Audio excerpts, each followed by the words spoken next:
Alléluia. Béni soit le Seigneur. Alléluia.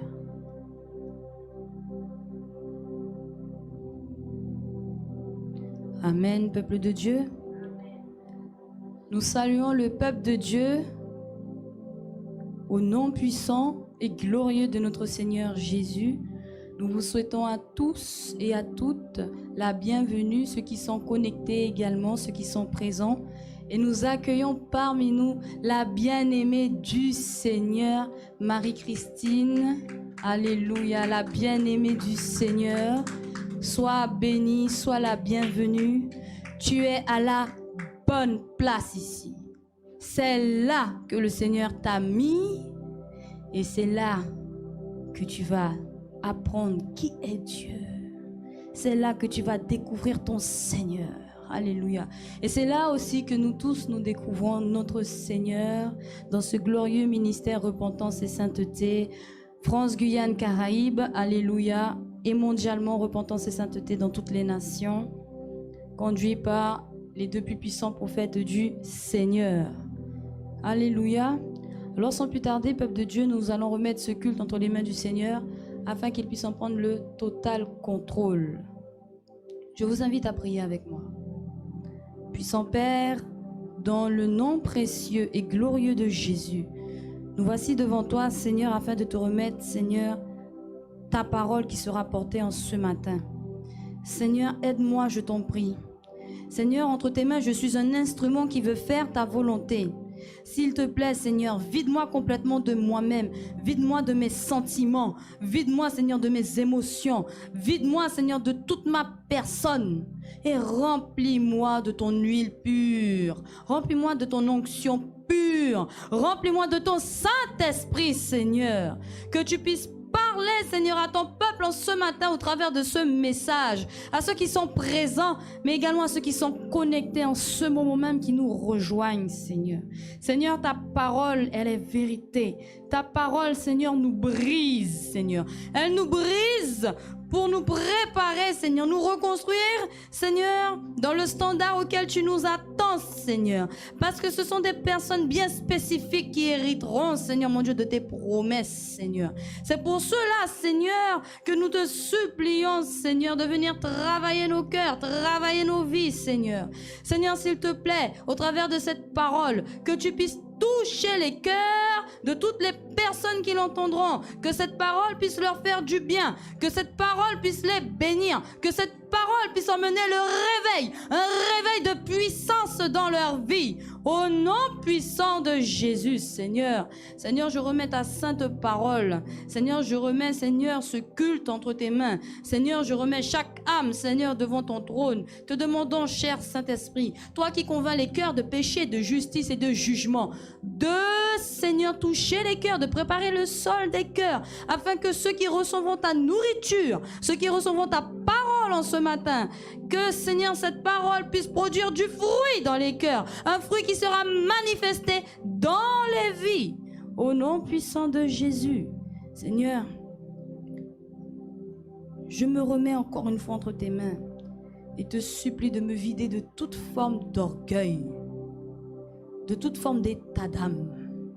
Seigneur, que je sois humble devant toi, parce que ce n'est pas pour moi que ces âmes sont là.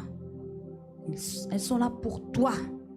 Et moi, Seigneur, je ne suis qu'un instrument qui veut faire ta volonté, simplement, Seigneur.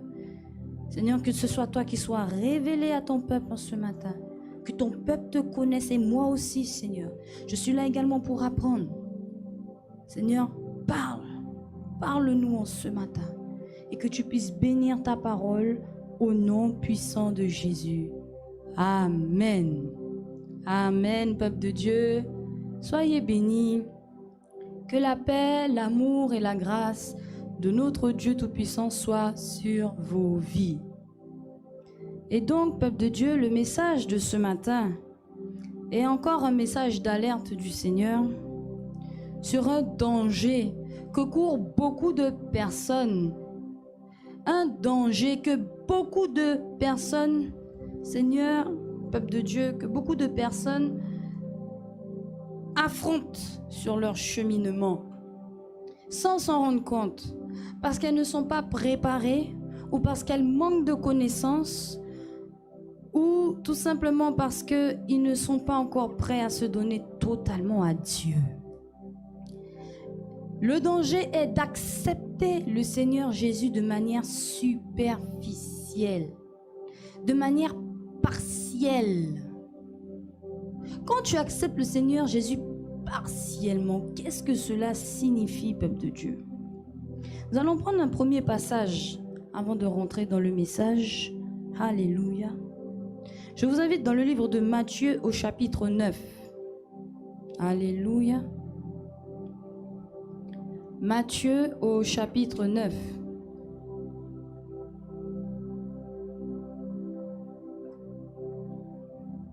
Alléluia. Matthieu chapitre 9, peuple de Dieu, nous allons prendre du verset 1 jusqu'au verset 8. Alléluia.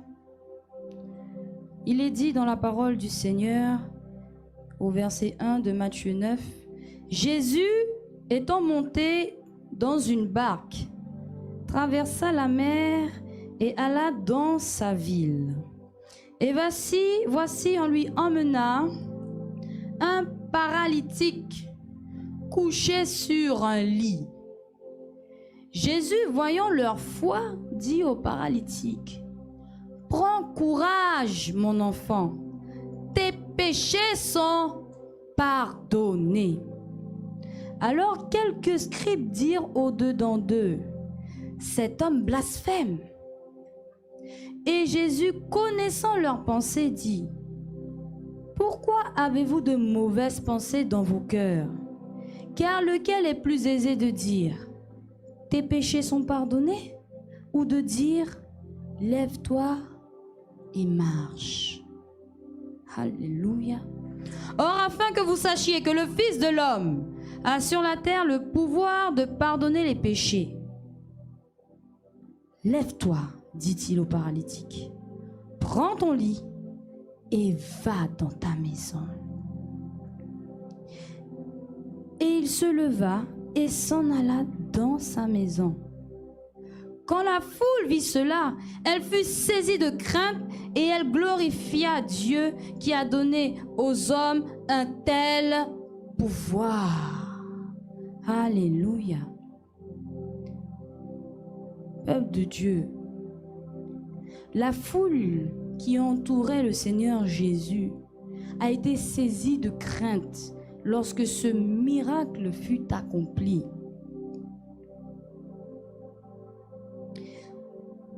Il faut savoir que à l'époque, le peuple d'Israël suivait toutes sortes de doctrines. Ils étaient dans l'idolâtrie.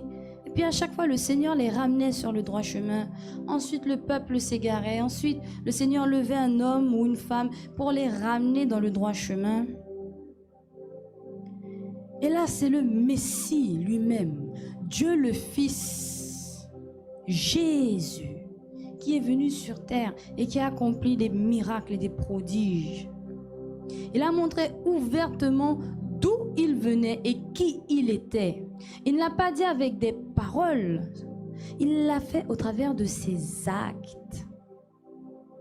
Et là, voici un acte puissant, car il a bien dit, quel est le plus aisé à dire, tes péchés sont pardonnés, ou de dire, lève-toi et marche. Or, afin que vous sachiez que le Fils de l'homme a sur la terre le pouvoir de pardonner les péchés. Jésus est était l'homme sur terre, mais Dieu, bien sûr, qui avait le pouvoir de pardonner les péchés. Cela a été donné à personne d'autre. Aucun autre homme sur cette terre ne peut pardonner tes péchés. Seulement Dieu. Et Dieu est venu dans un corps d'homme pour être proche de nous, pour se montrer à nous, pour montrer que oui, il tient tellement à nous qu'il n'hésite pas à quitter son trône glorieux, à quitter les anges qui le servent pour venir nous récupérer, nous chercher, nous qui étions perdus. Mais la foule n'avait pas compris ça. Pour la foule, c'était un phénomène de mode. C'était une mode. Jésus était un homme charismatique. Ils n'avaient pas compris que c'était le Fils de Dieu. Ils n'avaient pas compris cela. Ils n'avaient pas compris que Jésus était le Fils de Dieu, que Jésus était Dieu incarné sur terre dans un corps physique. Ils le suivaient. La Bible dit qu'il y avait beaucoup de personnes qui le suivaient. Et la Bible dit aussi que lorsqu'il a commencé à prêcher son message à ses disciples, que beaucoup l'ont quitté. Parce que c'est un message qui est dur. Ce n'est pas un message qui est méchant, c'est un message qui est dur, dur pour la chair. Et ceux qui sont attachés à ce monde n'aiment pas entendre ce message. C'est pour ça que je dis qu'il y a un danger. Jésus, ce n'est pas un phénomène de mode. Non, ce n'est pas un phénomène de mode, Jésus. Tu ne peux pas te décider à suivre Jésus et puis au bout d'un moment, tu vois une autre personne là qui est en train de s'élever, en train de faire des tours de magie ou je ne sais pas quoi. Et puis tu te dis, ah ben je vais suivre cette personne-là, c'est nouveau, c'est tendance. Aujourd'hui, dans ce monde en 2021, bientôt 2022, on aime ce qui est tendance. Mais je vais vous dire quelque chose en ce matin. Jésus est tendance 24 heures sur 24, 7 jours sur 7. Et depuis l'éternité. Alléluia. Donc il faut tout le temps le suivre, tout le temps l'obéir, tout le temps être à ses pieds. Mais malheureusement, beaucoup de personnes qui acceptent le Seigneur Jésus le font de manière superficielle, de manière partielle, à moitié. Ils acceptent à moitié le Seigneur dans leur cœur et puis ils continuent avec les choses du monde. La Bible dit tu ne peux pas servir deux maîtres. Continuons dans Matthieu. Allons dans le livre de Matthieu, chapitre 23. La foule a eu la crainte parce qu'elle a vu que, wow, c'était pas n'importe qui était là. Ah non, c'était pas un charlatan, c'était pas un magicien. Non, lui, il était différent. Il est différent. Matthieu, chapitre 23.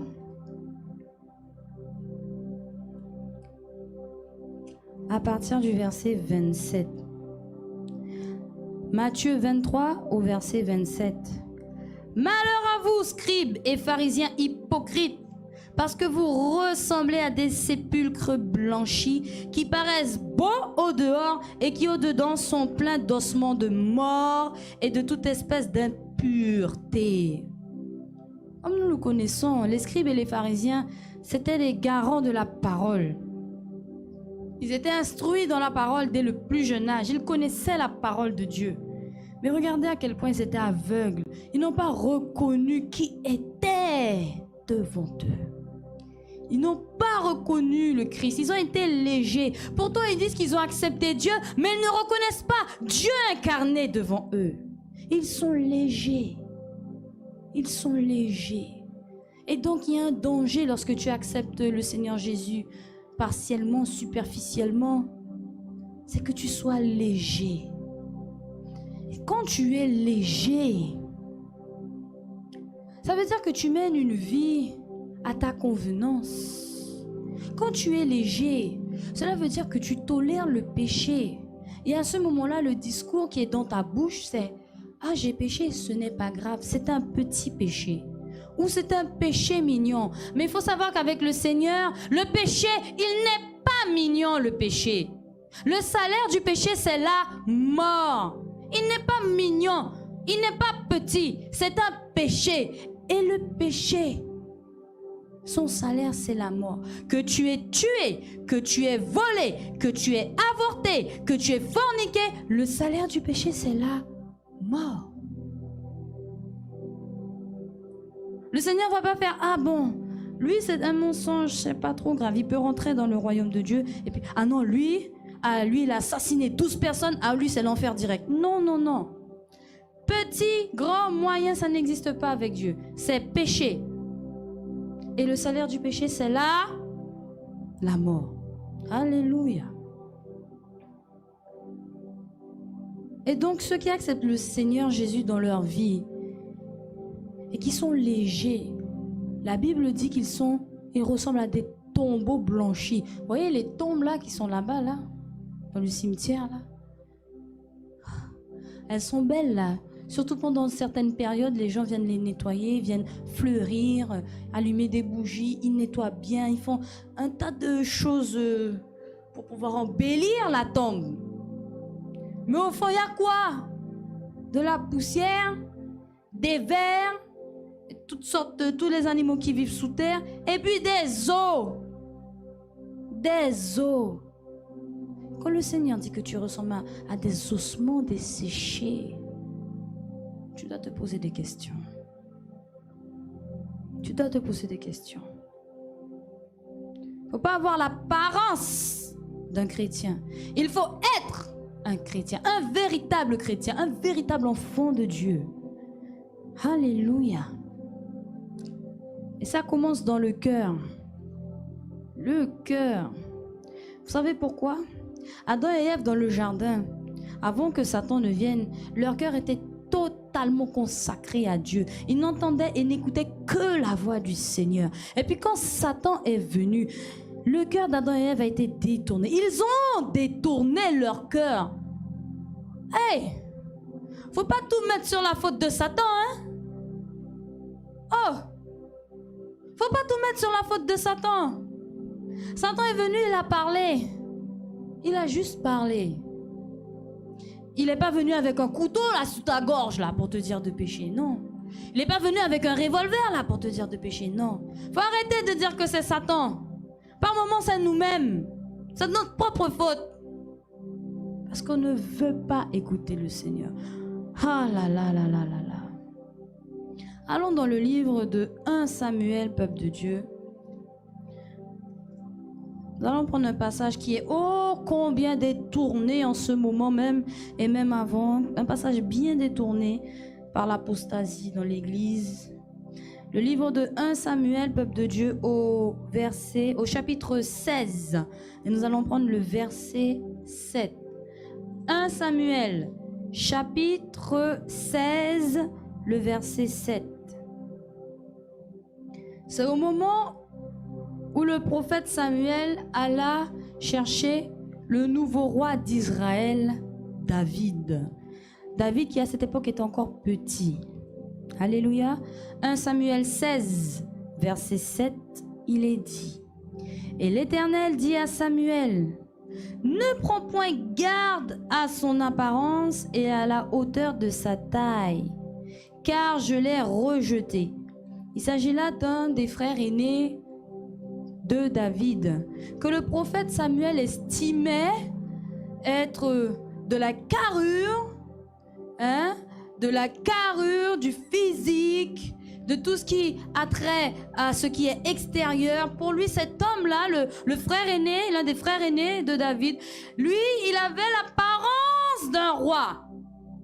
Quand on le regardait, on se disait, oui, lui, il serait un roi. Il a tout ce qu'il faut pour être un roi. Regardez ce que le Seigneur dit. Ne prends point garde à son apparence et à la hauteur de sa taille, car je l'ai rejeté. Alléluia. L'Éternel ne considère pas ce que l'homme considère. L'homme regarde à ce qui frappe les yeux, mais l'Éternel regarde au cœur. Alléluia. Est-ce que le peuple de Dieu est là ce matin? Alléluia. L'Éternel regarde au cœur.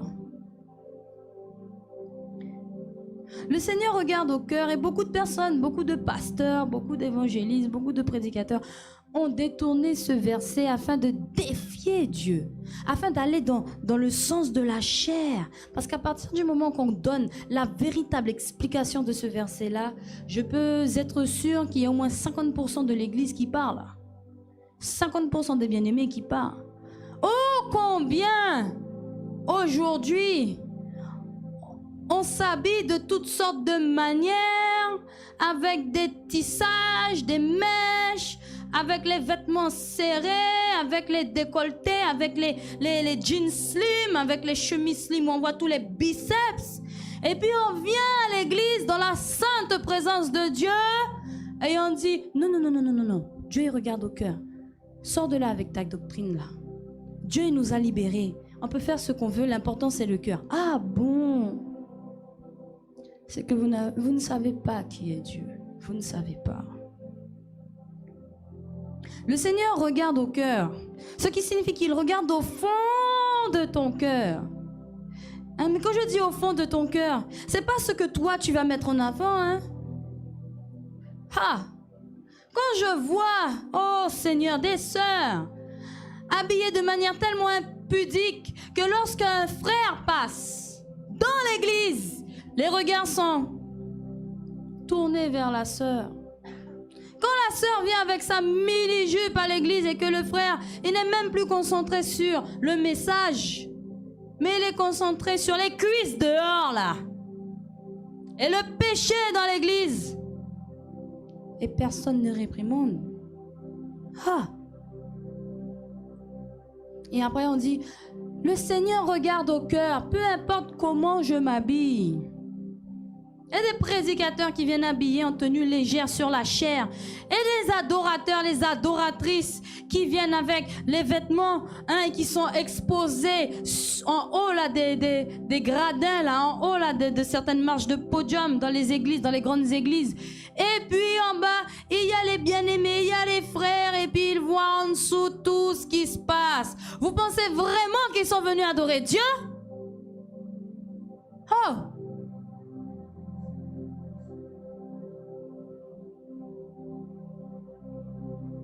Oui, le Seigneur regarde au cœur. Oui, c'est un fait. Oui, le Seigneur a dit de venir tel que tu es. C'est un fait. C'est une vérité. C'est vrai. Si tu es rentré dans la maison de Dieu et que tu portais des vêtements serrés, sache que tu ne pourras pas rester dans la sainte présence de Dieu sans qu'il casse, sans qu'il brise et sans qu'il t'enseigne. Le Seigneur va t'enseigner ces choses. Le Seigneur va te parler. Il va t'enseigner comment t'habiller. Il va t'enseigner comment te comporter. Il va même t'enseigner comment parler. Il va même t'enseigner comment prier. Tu n'auras pas besoin d'aller payer des écoles bibliques là, avec leur packaging à 39,99 €. Non, tu n'auras pas besoin de débourser le moindre sou pour apprendre à prier. Oh, ça c'est les églises où il y a Satan au milieu là qui font ça. C'est les églises où les démons marchent au milieu du culte, là. C'est eux qui font ça. Qui ont l'appareil à carte bleue, là. C'est eux qui font ça. Oh. Mais dans l'église du Seigneur, c'est gratuit. Le Seigneur donne gratuitement. Parce que ce qu'il a donné comme rançon pour ton âme, un prix inestimable. Tout l'argent de toutes les banques de la terre ne suffirait pas pour racheter ton âme. Mais le sang de Jésus, oui. Le sang de Jésus a été suffisant et est suffisant pour racheter l'âme de toutes les personnes qui sont sur la terre. Des 8 milliards de personnes que nous sommes sur cette terre. Le sang de Jésus, c'est pas l'argent. Tu vas venir, tu vas donner 10 000 €. Mais ton âme ira quand même en enfer si tu ne te repens pas. Alléluia. Les églises qui disent oui, semez une graine et vous allez récolter en retour. Semez une graine. Donne 500 €. Tu vas retrouver 1 000 €. Donne 2 000 €. Tu vas retrouver 4 000 €. Oh là là là là. Le Seigneur n'a pas levé des serviteurs pour apprendre à investir. Hein? Il n'a pas levé des pasteurs, des évangéliques, des bishops, des archbishops, des seniors archbishops pour apprendre aux bien-aimés à investir leur argent. Mais pour apprendre aux bien-aimés que le retour du Christ est imminent et qu'il faut se préparer et les enseigner sur comment se préparer. Alléluia. Regardez la parabole du riche et de Lazare. Le riche, on ne connaît même pas son prénom. Pourtant, il était riche. Pourtant, il était célèbre. Oh, quelle notoriété il avait. Des vêtements pourpres, des vêtements précieux. Et puis, il y avait le pauvre Lazare. C'est limite si on dit pas ça avec mépris. Il y avait Lazare, là. Il y avait Lazare, là, qui avait les ulcères, là. Les chiens venaient lécher ses ulcères, là, berk. Le pauvre Lazare. Et venait mendier les miettes. Et le riche, avec toute sa richesse, pensait que Dieu l'avait béni. Si le Seigneur te bénit avec une richesse, amen. Mais si cette richesse a pris la place du Seigneur dans ta vie, aïe, mon frère, ma soeur, il y a un problème. Et ça vient de manière tellement subtile. L'Éternel regarde au cœur. Le cœur de Lazare était pur. Lazare n'avait rien. Il ne pouvait se tourner que vers Dieu. Il priait à l'Éternel pour avoir un toit où dormir chaque nuit. Il priait à l'Éternel pour avoir de quoi manger chaque jour. Il priait à l'Éternel pour cette douleur à cause de ses ulcères. Il se remettait à l'Éternel pour tout. Et le riche, il vivait une vie complaisante. Il vivait une vie confortable. Il vivait une vie où, si jamais je suis malade, je paye, je vais voir un docteur. Ah là là, si jamais mon vêtement est déchiré, je paye, je m'achète un autre vêtement. Ah, ma voiture est cassée, ma voiture a un petit problème technique. C'est pas grave, moi je m'achète une autre. J'ai de l'argent, moi. J'ai pas besoin de Dieu, j'ai de l'argent. Pourquoi j'aurais besoin de Dieu alors que j'ai de l'argent? Je peux me payer ce que je veux sur cette terre. Aïe, aïe, aïe. Où est l'amour de Dieu dans le cœur? Tu auras beau venir devant les hommes, tu auras beau venir devant le pasteur, tu auras beau venir devant le bishop, devant le serviteur de Dieu. Et il y a certains qui se sont approchés très près du Seigneur et qui pourtant sont retournés dans le monde et dans le péché. C'est dangereux d'accepter le Seigneur Jésus de manière superficielle. Assieds-toi, réfléchis. Parce que lorsque tu acceptes le Seigneur Jésus, c'est une alliance à vie. C'est pour toujours et à jamais. Il n'y a pas de divorce avec Jésus. Il n'y a pas de divorce avec Jésus. Le Seigneur ne divorce pas. Il ne va pas divorcer de son église, le Seigneur. Jamais. Au contraire, il prend patience. Il prend patience. Il envoie ses anges. Il envoie des serviteurs de Dieu. Il envoie de quoi t'aider pour que tu reviennes de tes mauvaises voies et que tu te prépares parce que il arrive. Donc oui, le Seigneur regarde au cœur. Il va sonder ton cœur. Vous voyez les scanners là, comment il y a aux aéroports? Vous vous mettez comme ça là. Le rayon X là, eh bien, il va faire la même chose avec ton cœur. Il va scanner ton cœur, il va passer ton cœur au rayon X, il va même passer ton cœur au tamis là pour voir qu'est-ce qu'il y a à l'intérieur. Il va voir ce qu'il y a à l'intérieur de ton cœur, si c'est vraiment lui ou si c'est autre chose. Le riche, quand il était en enfer, il connaissait Abraham. Puis il a dit, Père Abraham, envoie Lazare, je te prie, pour qu'il puisse me rafraîchir la langue avec une goutte d'eau. Ça veut dire quoi? Ça veut dire que le riche, il connaissait très bien le Seigneur. Mais est-ce qu'il avait vraiment le Seigneur dans son cœur? Sur le trône de son cœur? Oui, il avait le Seigneur, mais pas sur le trône de son cœur. Sur le trône de son cœur, il y avait sa richesse. Donc le Seigneur va scanner les cœurs de tous les hommes. Il va voir ce qu'il y a à l'intérieur. Ce que le pasteur ne peut pas voir, Dieu le verra. Alors ceux qui disent aimer Dieu, mais qui ne sont pas capables d'abandonner leurs idoles. Quand j'entends en Guyane que les gens ne peuvent pas vivre sans le carnaval, tu ne peux pas supporter de ne pas aller en boîte de nuit pour aller te frotter contre quelqu'un qui n'est même pas ton mari. Tu ne peux pas supporter de ne pas aller là, dans des chaleurs écrasantes, étouffantes, à transpirer comme pas possible, avec masque, avec ceci, avec cela. Tu pleures pour aller au carnaval. Et puis quand on te dit de t'habiller 7 mois, il fait chaud. Il fait chaud. Il fait chaud. Moi, porter une longue jupe. Moi, porter une chemise à manches longues. Ouais, il fait chaud. Et pourtant, pour aller en boîte, pour aller dans ce qu'on appelle les dancing chez nous, on va s'habiller. On va mettre tout, cagoule, tout.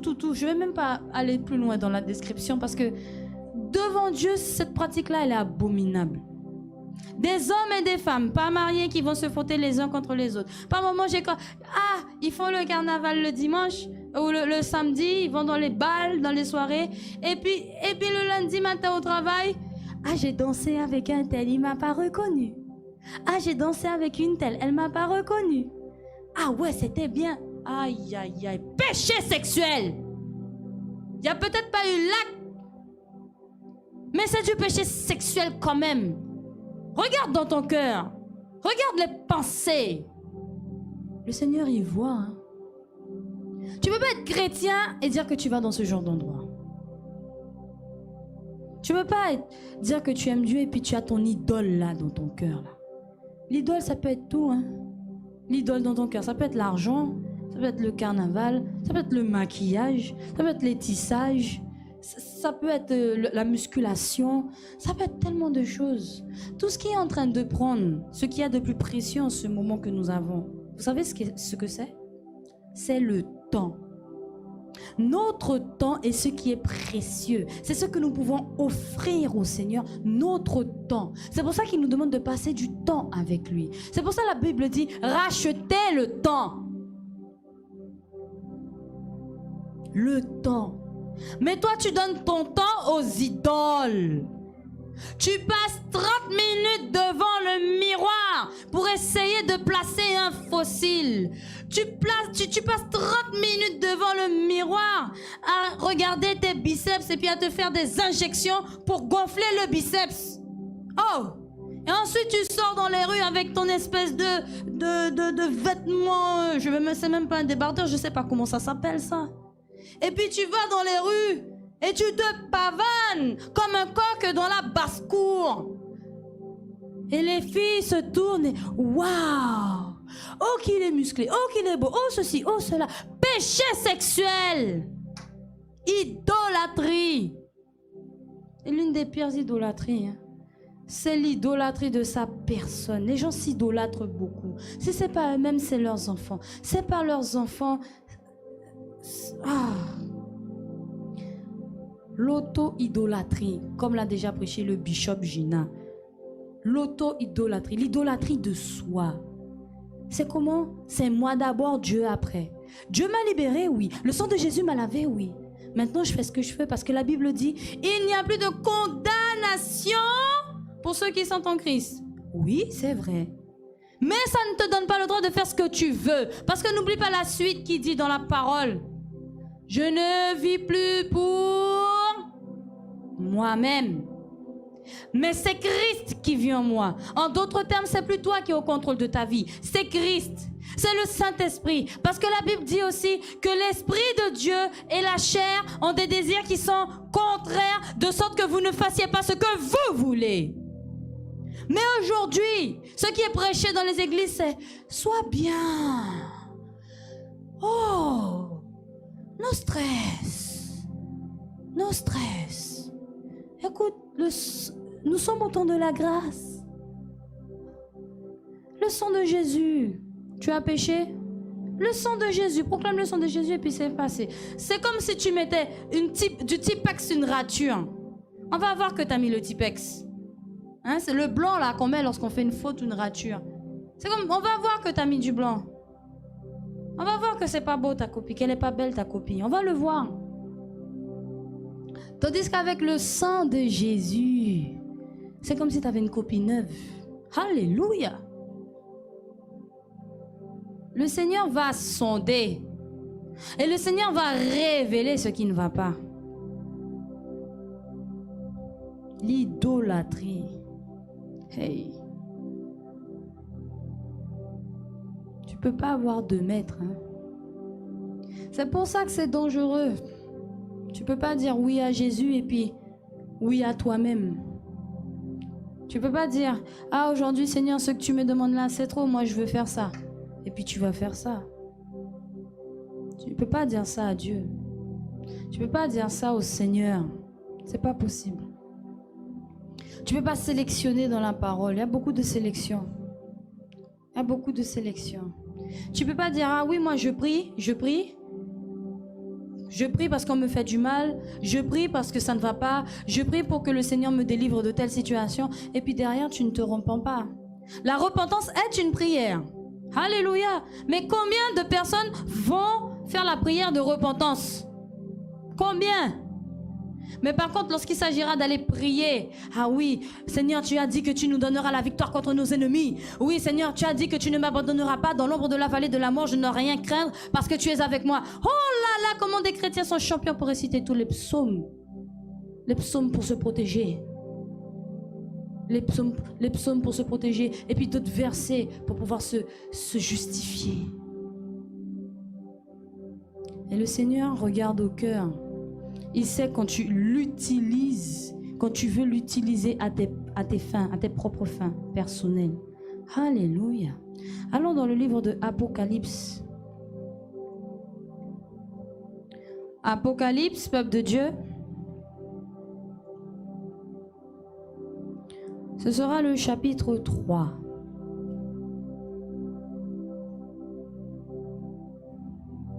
Apocalypse 3.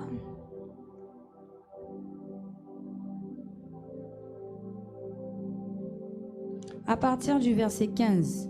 Apocalypse 3 à partir du verset 15. Apocalypse 3, c'est le dernier livre de la Bible. Alléluia. Apocalypse chapitre 3 au verset 15, il est dit: Je connais tes œuvres. Je sais que tu n'es ni froid ni bouillant. Puisses-tu être froid ou bouillant? Verset 16, il est dit: Ainsi, parce que tu es tiède et que tu n'es ni froid ni bouillant, je te vomirai de ma bouche. Parce que tu dis, je suis riche, je me suis enrichi et je n'ai besoin de rien, et parce que tu ne sais pas que tu es malheureux, misérable, pauvre, aveugle et nu. Je te conseille d'acheter de moi, de le réprouver par le feu, afin que tu deviennes riche, et des vêtements blancs afin que tu sois vêtu, et que la honte de ta nudité ne paraisse pas, et un collier pour oindre tes yeux afin que tu vois. Moi je reprends et je châtie tous ceux que j'aime. Aie donc du zèle et repens-toi. Voici, je me tiens à la porte et je frappe. Si quelqu'un entend ma voix et ouvre la porte, j'entrerai chez lui, je souperai avec lui et lui avec moi. Alléluia. Les chrétiens là qui sont superficiels, ceux qui sont superficiels, qui ont accepté le Seigneur Jésus de manière superficielle, partielle, à moitié. Je veux faire ce que je veux, je fais un petit peu ce que tu veux, Seigneur, mais je fais aussi ce que je veux.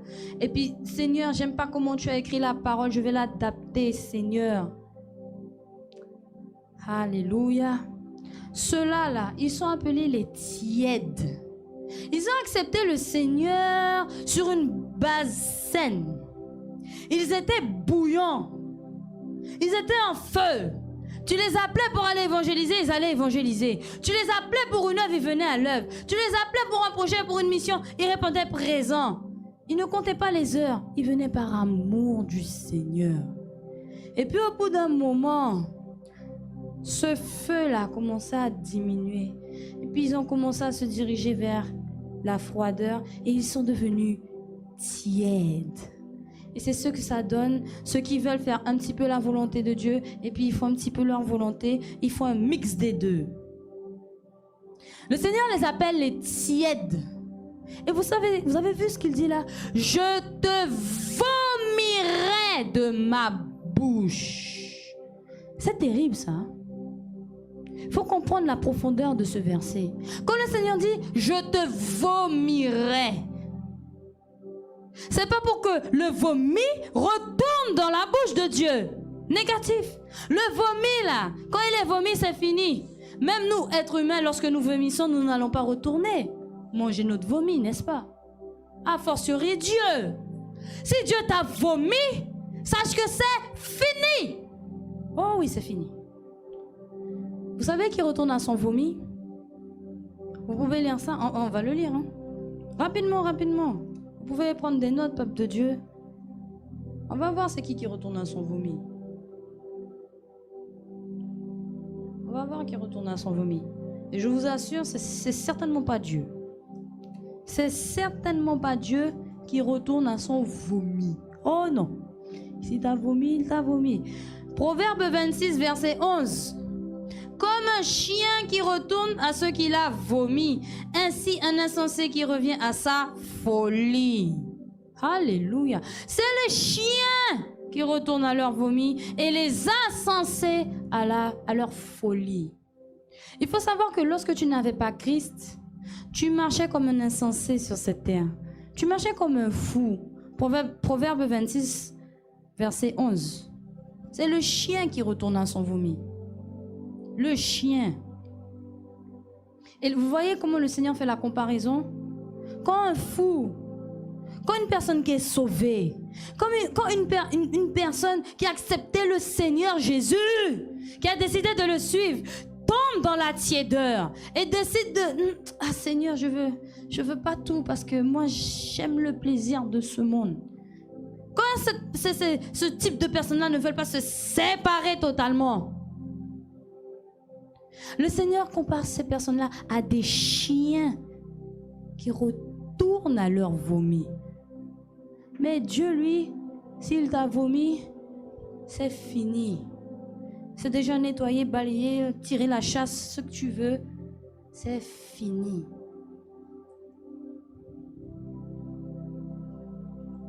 Une personne tiède, c'est une personne qui marche sur les deux chemins.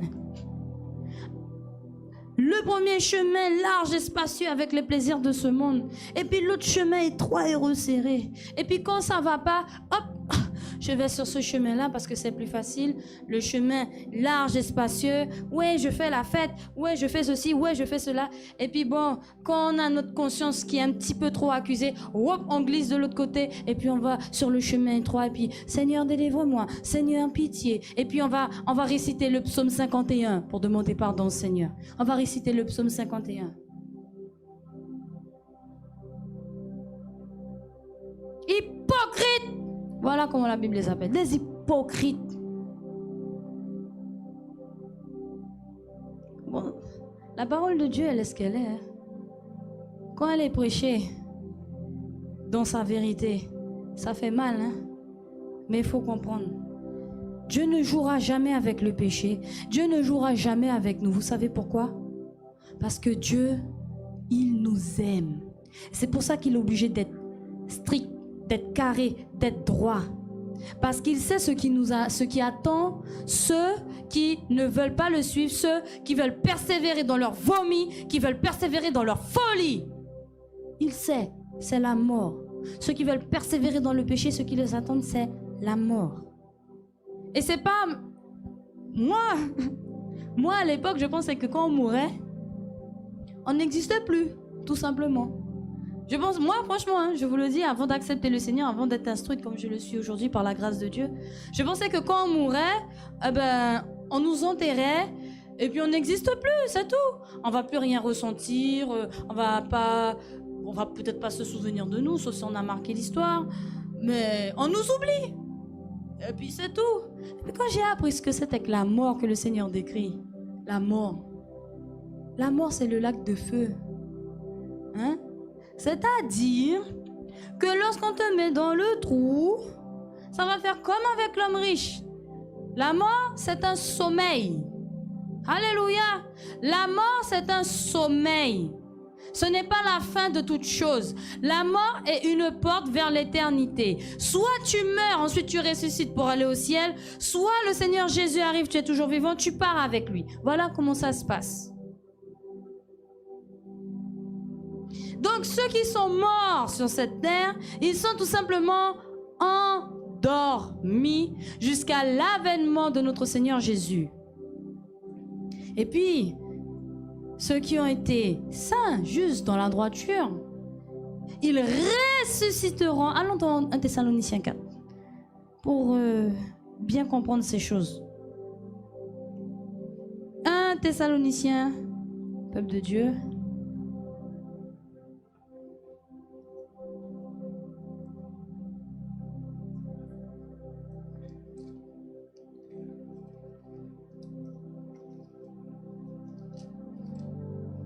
1 Thessaloniciens.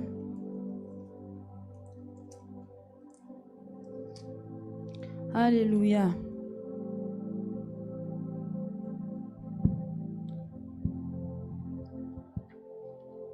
Alléluia, peuple de Dieu.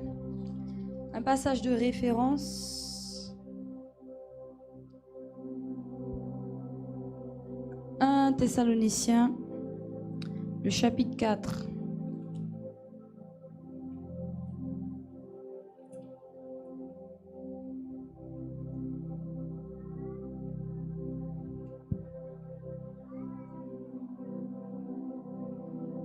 Amen, amen. Quand vous avez trouvé, dites amen.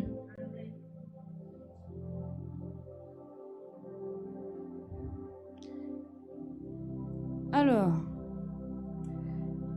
il me semble c'est bien ça, 1 Thessaloniciens 4 ou 2 Thessaloniciens. 1 Thessaloniciens, alléluia.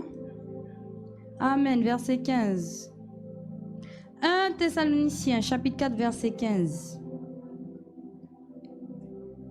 Amen, peuple de Dieu. 1 Thessaloniciens 4, verset 15, il est dit. J'attends vraiment que tout le monde soit arrivé parce que c'est un passage qui est fort. Alléluia. Je vais demander à la servante de Dieu d'aller aider la bien-aimée, s'il vous plaît.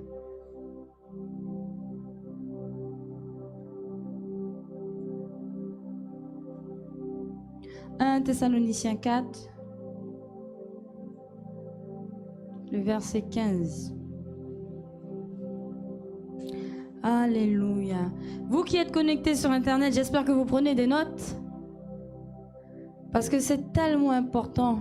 C'est une alerte que le Seigneur nous donne. Alléluia. 1 Thessaloniciens, juste après Colossiens. «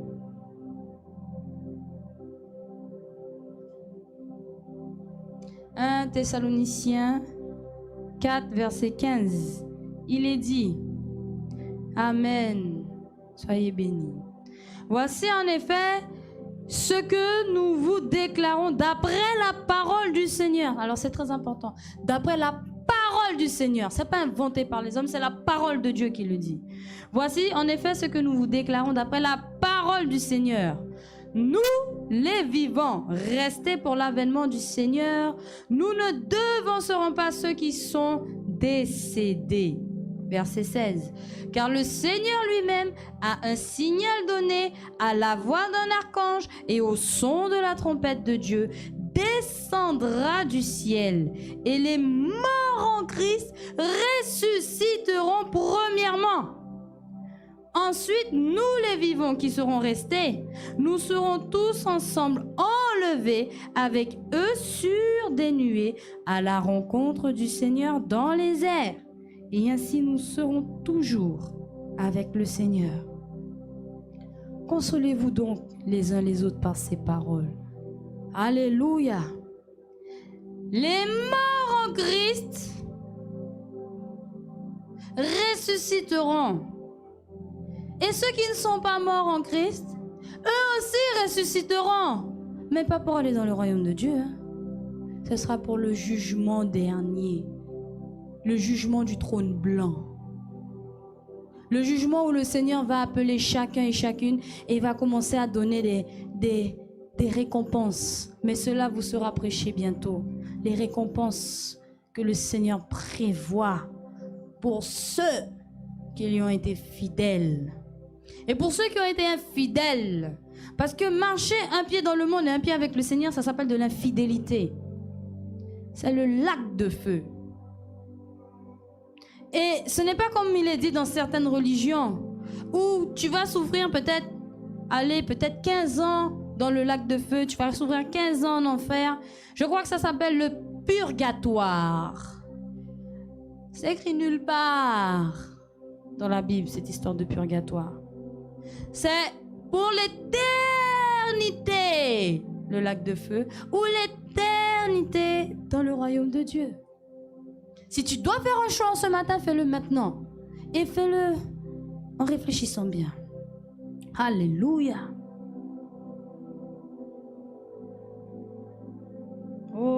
Dieu est puissant. Dieu sait ce qui est bon pour nous. Quand le Seigneur a dit dans le livre de Genèse 2, versets 16 à 17, on ne va pas y aller. Mais quand il a dit à Ève, à Adam, ne touche pas, Adam, ne touche pas au fruit de la connaissance du bien et du mal. Si tu y touches, tu mourras. Le Seigneur savait. Il connaissait les conséquences de la désobéissance, les conséquences du péché.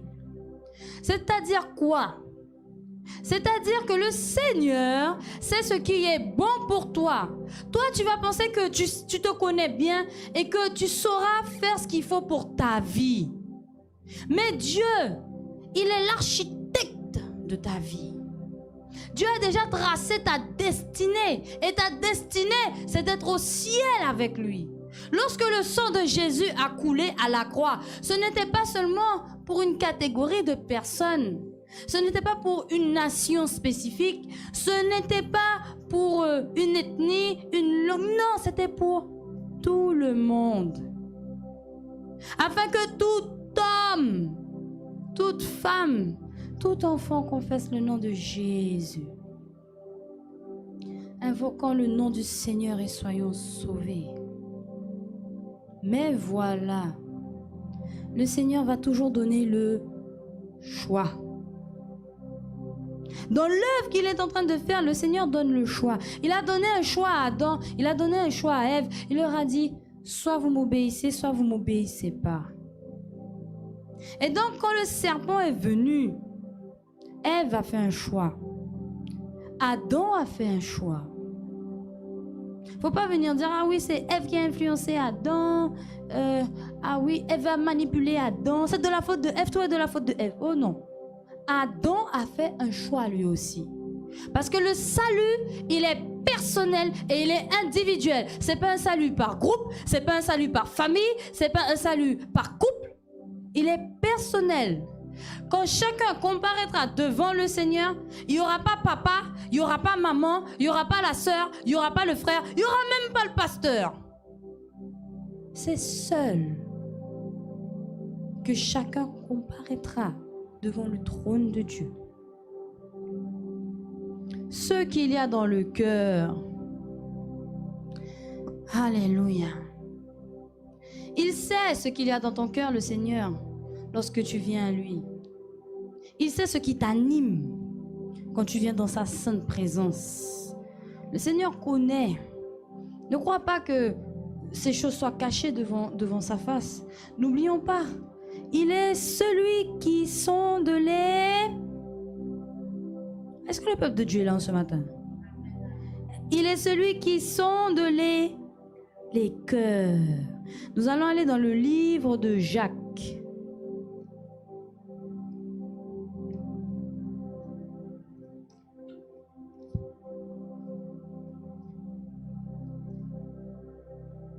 Alléluia. Le livre de Jacques, peuple de Dieu.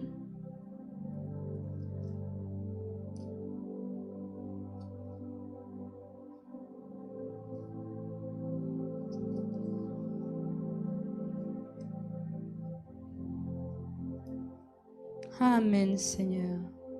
Merci pour ta parole. Le livre de Jacques. Jacques, le chapitre 3.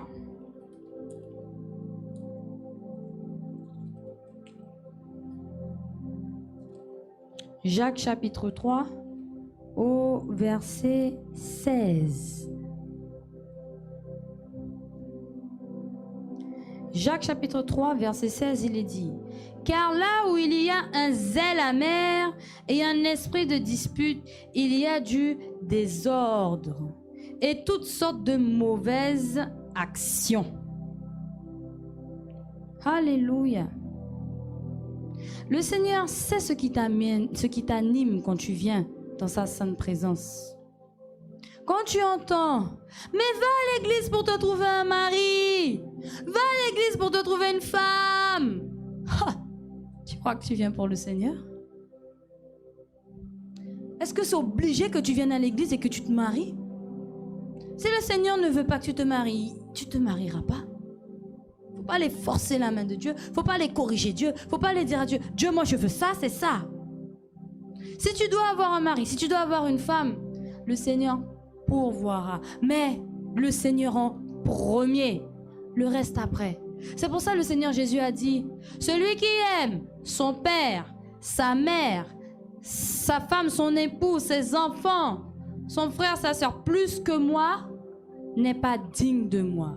Il a même été plus loin en disant, celui qui ne hait pas son père, qui ne hait pas sa mère. Vous imaginez? Haïr. Il y a certaines personnes qui n'ont pas très bien compris ce passage. Ils se disent, quoi, mais comment le Seigneur nous demande de nous séparer? Le Seigneur nous demande de haïr notre papa, de haïr notre maman. Et puis en même temps, il dit d'honorer papa et maman. Mais comment ça se fait? Moi, je comprends pas. Je comprends plus rien. Pasteur, aide-moi, je comprends pas. Je vais t'expliquer. Alléluia. Quand le Seigneur dit de haïr, c'est pour te faire comprendre une chose. C'est que tu dois l'aimer à un degré.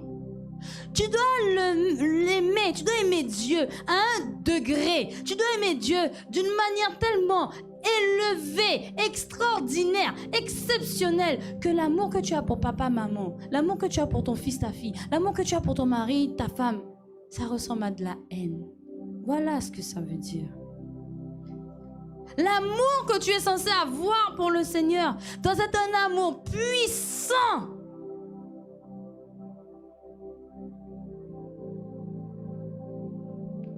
C'est pour ça que lorsque le Seigneur fait la comparaison, il dit ça. Haïr. C'est pour te faire comprendre. Vraiment, l'amour de Dieu, c'est le summum. Et puis l'amour que tu as pour ton frère, ta soeur et les autres personnes, c'est vraiment en bas. C'est pas pareil. Même pour toi-même. Même toi-même, tu dois pas t'aimer plus que Dieu. Tu ne peux pas t'aimer plus que Dieu. Or, c'est ce qui se passe avec ceux qui acceptent le Seigneur de manière superficielle, qui sont légers. Ils aiment Dieu et puis à la hauteur de l'amour pour Dieu, eh ben, il y a eux-mêmes. C'est comme ça là. C'est égal. Avec Dieu, c'est pas comme ça. Dieu, il est au top du top. Le reste, c'est en bas. Alléluia. Le Seigneur sait ce qui t'anime. Il sait ce qu'il y a dans ton cœur. C'est pour ça que beaucoup de personnes viennent à l'église et ils se disent, ah, il n'y a pas d'onction là parce que je suis toujours dans des problèmes, je vais aller autre part. Alors ils vont autre part et puis ils se disent, ah, là ça va, là ça a l'air d'être bien, je me sens bien.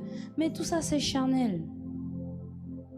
Ils vont d'église en église comme ça, et puis ils demandent la prière à un tel, ils demandent l'imposition à tel serviteur, l'imposition des mains à tel serviteur. Ils vont dans une autre église, ils demandent l'imposition à tel serviteur. Pourquoi? Je vais vous donner un exemple qu'une sœur m'a confié. Elle était à la recherche de son appel. Elle laissait tout type de personnes lui faire des impositions des mains et prier pour elle. Elle a même rencontré un faux prophète, je dis bien un faux prophète, qui est venu et qui elle a été le voir, elle ne le connaît pas. Elle a été voir ce faux prophète-là pour que ce faux prophète-là lui fasse l'imposition des mains et prie pour elle parce qu'elle est à la recherche de son appel. Pourquoi? Hey, dans l'église, c'est pas la Star Academy. L'église, c'est pas, comment ça s'appelle encore, les autres émissions là, de musique là. C'est pas ça l'église. C'est pas ça venir au Seigneur. C'est pas j'arrive à l'église et puis moi je vais être chantre et puis je vais mener la louange comme personne et puis tout le monde va me regarder et puis ouais, je serai la star. Non, c'est pas ça. C'est pas venir, ouais, je vais être un pasteur, je vais avoir mon émission et puis ouais, je vais engronger de l'argent comme ça. C'est pas ça l'église. C'est pas ça. C'est pas ce à quoi le Seigneur a destiné les hommes et les femmes. C'est l'église, l'œuvre de Dieu. C'est pas une production comme Hollywood qui crée des stars et qui révèle des talents. Avec le Seigneur, on n'est pas à la recherche de nouveaux talents. On n'est pas à la recherche de la nouvelle star de 2022. Oh, c'est pas ça le Seigneur. Le Seigneur cherche ses brebis, ses petits agneaux, ses enfants. Il les rassemble comme ça et puis il les garde. garde, il les couvre, il les protège, il les aime. Le Seigneur les lave avec son huile. Le Seigneur les prépare.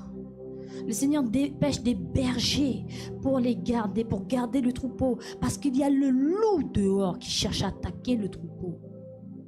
L'église, c'est censé être le lieu où tu es en sécurité. L'église est censée être le lieu où tu te sens bien, à l'abri. Parce que c'est là qu'il y a la présence de Dieu. Et quand je parle de l'église, frères et sœurs, je ne parle pas du bâtiment. Alléluia, je ne parle pas du bâtiment.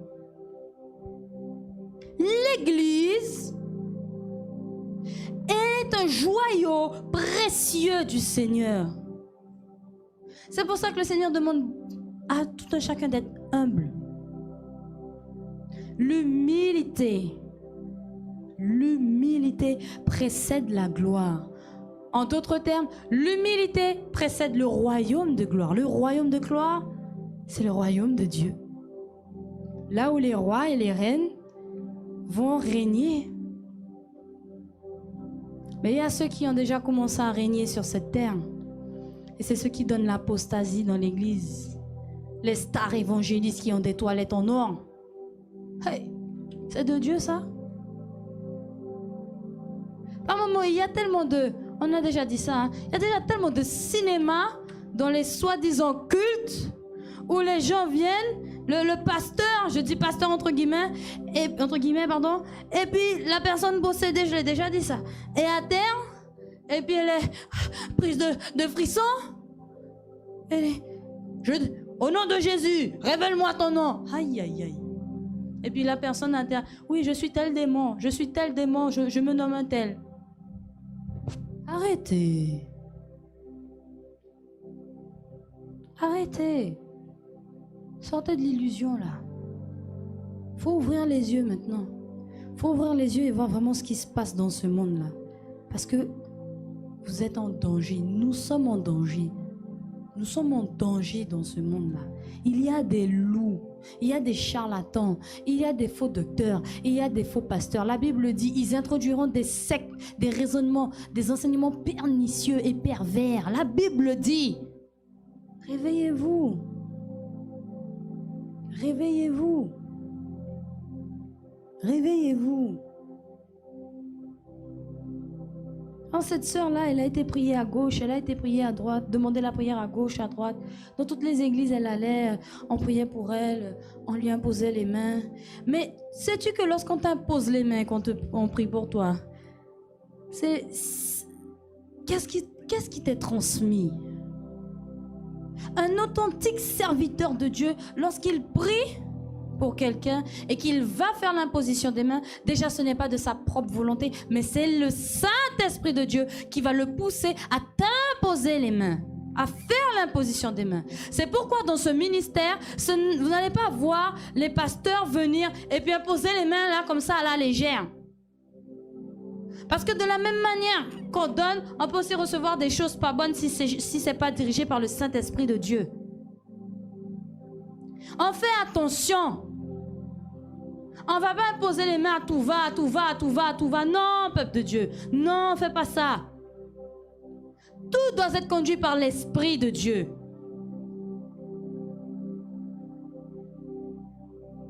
Au final, cette sœur, elle se retrouve avec tellement de problèmes. Le Seigneur a ouvert une porte pour elle. Une petite porte, hein. Elle a eu un privilège même de la part du Seigneur. Elle allait être prise en charge par des serviteurs de Dieu. Oui, prise en charge par des serviteurs authentiques du Seigneur, qui étaient là pour l'enseigner, pour la conseiller, qui faisaient même des relances. Eh bien, jusqu'à maintenant, cette sœur, je ne peux pas vous donner de nouvelles. Hein. Le danger d'accepter le Seigneur Jésus de manière superficielle.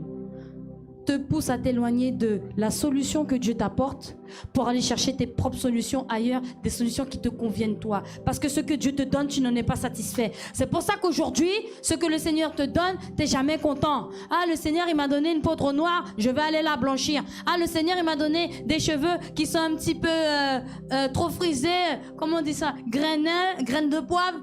Eh ben non, je vais aller défriser, je vais aller faire ci dans mes cheveux. Ah oui, le Seigneur, il m'a donné les yeux marron foncé. Ah ben non, je vais mettre des yeux bleus.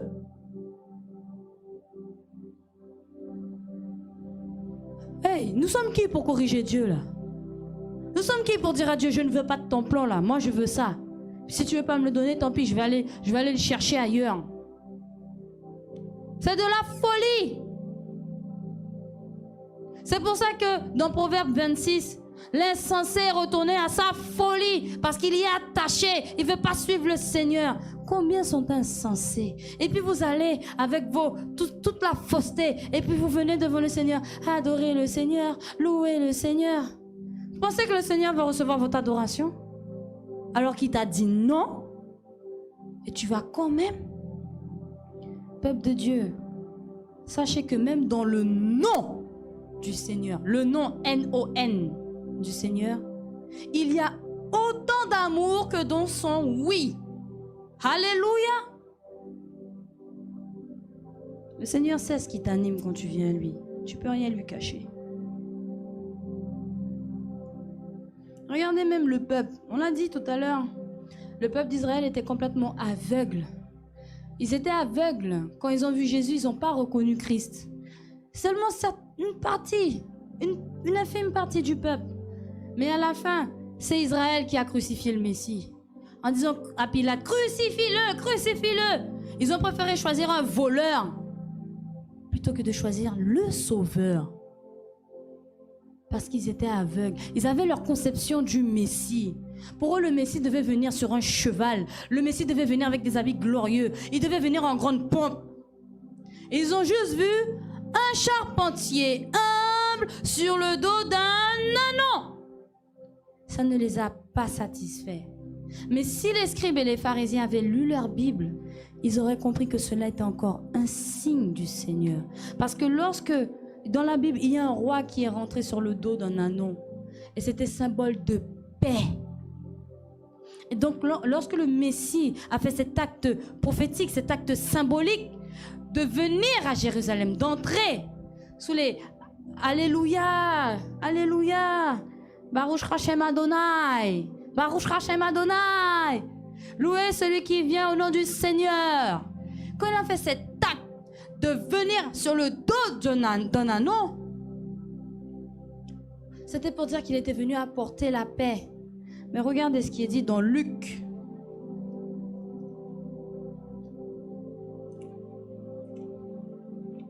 Luc, peuple de Dieu, chapitre 6.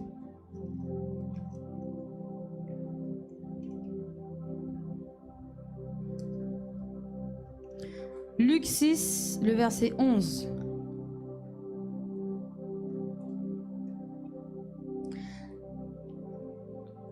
On va pas prendre tout le passage, c'est Luc chapitre 6 du verset 6 à 11, mais on va s'arrêter sur le verset 11 et je vais vous faire un résumé.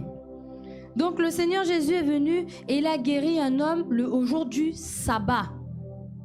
Il a guéri un homme au jour du sabbat.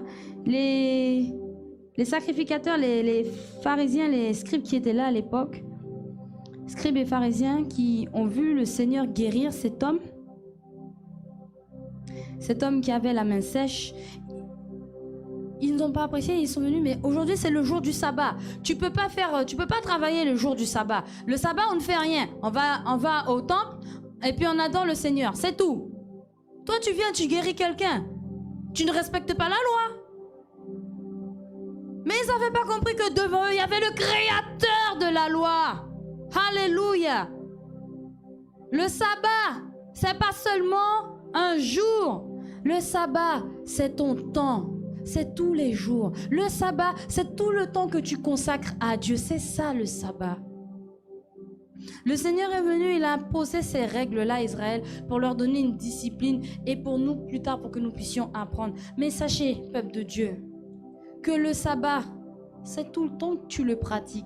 À partir du moment que tu consacres un temps au Seigneur, un temps dans la louange, un temps dans la prière, un temps dans la repentance, un temps où tu fais son œuvre, où tu passes du temps avec le Seigneur, c'est le sabbat.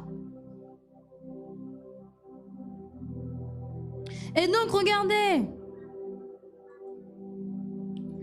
Verset 11, Luc 6. Ils furent remplis de fureur. Les pharisiens et les scribes furent remplis de fureur et ils se consultèrent pour savoir ce qu'ils feraient à Jésus. Dans d'autres versions, il est dit, et ils cherchaient à le tuer. Ils ont cherché à tuer le Messie. Ils ont cherché à le tuer. Et ça, c'est une chose terrible. C'est une chose terrible. L'aveuglement. L'aveuglement. Parce que ceux qui sont dans la tiédeur, ceux qui marchent avec un pied dans le monde et un pied avec le Seigneur, ils sont aveuglés par le confort, ils sont aveuglés par l'orgueil de leur connaissance, ils sont aveuglés par leur richesse, ils sont aveuglés. Ils n'ont pas reconnu le Messie. Pourtant, précédemment, le Seigneur Jésus, on l'a lu au chapitre 5 de Luc, venait de faire un grand miracle. Un paralytique sur son lit, il lui a dit, tes péchés sont pardonnés. Et en plus, lève-toi et marche. Mais les scribes et les pharisiens n'ont toujours pas compris qui était devant eux. Ils n'ont pas compris. Ils n'ont pas compris. Il y a des stéréotypes qu'on se fait de la parole de Dieu alors que la parole, elle est claire. La parole de Dieu, elle est claire. Quand c'est une abomination, c'est une abomination. Quand c'est un péché, c'est un péché. Le Seigneur est clair. Il n'y a pas de un petit peu, il n'y a pas de... On ne t'agiverse pas. Hein? On navigue pas entre les deux. Il n'y a pas de mélange, il n'y a pas. Soit noir, soit blanc. Péché ou pas péché. Chacun sera jugé selon ses œuvres. Et les enfants de Dieu, les véritables enfants de Dieu, sont l'habitation de Dieu. Et nous allons le voir dans 1 Jean, au chapitre 4, au verset 4. 1 Jean, chapitre 4, verset 4.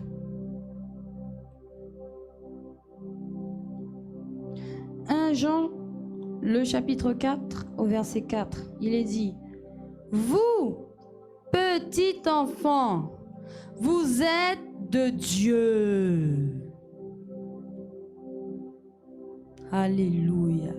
Et vous les avez vaincus parce que celui qui est en vous est plus grand que celui qui est dans le monde. Celui qui est en vous, petit enfant qui êtes de Dieu, est plus grand que celui qui est dans le monde. Mais pas, quand tu acceptes le Seigneur Jésus, ce n'est plus toi qui vis, c'est Christ qui vit en toi. Et attends, je vais aller plus loin. Tu es le temple du... Donc il y a Christ, et puis il y a le Saint-Esprit. Et puis attends, qu'est-ce que la Bible dit? Le Seigneur frappe, l'Éternel frappe à la porte. Celui qui ouvrira, il viendra. Parce qu'on ne peut pas séparer la Trinité. La seule fois et le seul moment, le seul instant où la Trinité a été séparée de toute l'histoire de la Bible, c'est quand le Seigneur Jésus a été à la croix et que le péché du monde, de ceux qui étaient présents et du monde à venir, même nous en 2021, et ceux qui vont naître en 2022, si le Seigneur n'est pas encore revenu, le Seigneur Jésus a pris tous les péchés là, de tout le monde à la croix. C'est pour ça qu'il a crié, mon Dieu, mon Dieu, pourquoi m'as-tu abandonné? C'est à ce moment-là qu'il y a une séparation de la Trinité. C'est le seul moment, quelque chose qui ne s'est jamais fait de toute l'histoire de la Bible. Jamais la Trinité n'a été séparée. Seulement ce jour-là. Parce que le Seigneur Jésus était devenu tellement horrible. Parce qu'il était revêtu du péché. Et il faut savoir que le péché dans la Bible, quand vous regardez dans le dictionnaire biblique, on dit aussi que c'est de la souillure. Et quand on va plus loin, c'est pas la souillure, la boue, hein? La souillure dont on fait mention, c'est des excréments. Des excréments. Vous savez ce que c'est des excréments? Donc vous imaginez, déjà quand on prend une odeur d'excréments, on se passe le nez, puis on se détourne parce que ça sent. Alors le Seigneur Jésus qui était chargé du péché, hein? On va le dire autrement, de manière beaucoup plus brute, qui était chargé des excréments, hein?